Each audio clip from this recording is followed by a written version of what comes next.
আসসালামু আলাইকুম নাইম। কি খাচ্ছ? কি দিয়ে? চুল ডিস্টার্ব করতেছে? যে চুলগুলো উঠাই দিই একটু উপরে,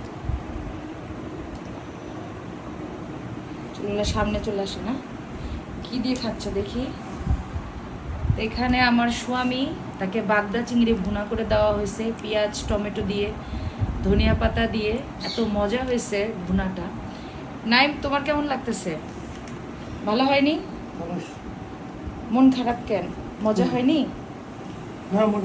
এই যে মন খারাপ দেখা যায়। 10-এ কত দিবা? হ্যাঁ, 9। যাই হোক, A+ পাইছি মাশাল্লাহ। আমার কাছে অনেক টেস্ট লাগছে, আমি নিজেকে 10-এ 10ই দিব আজকে।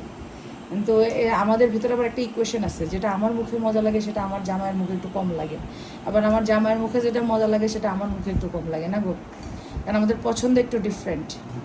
তো যাই হোক, গতদিন তাকে বাগদা চিংড়ি ভুনা করে দিয়েছিলাম, তার হচ্ছে 6 পিস করে দিয়েছিলাম ভুনা।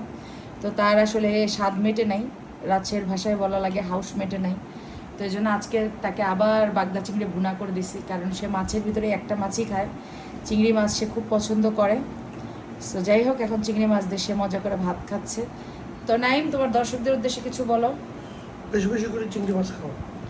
তো সবাই ভালো থাকবেন, সুস্থ থাকবেন, আল্লাহ হাফেজ। নাইম, টাটা দিয়ে দাও। Bye bye.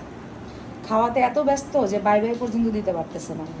তো যাই হোক, টাটা বাই বাই, সবাই ভালো থাকবেন, আল্লাহ হাফেজ। আর ওই যে তার বার্থডের যে বেলুন, সেটা এখনও আছে মাশাল্লাহ।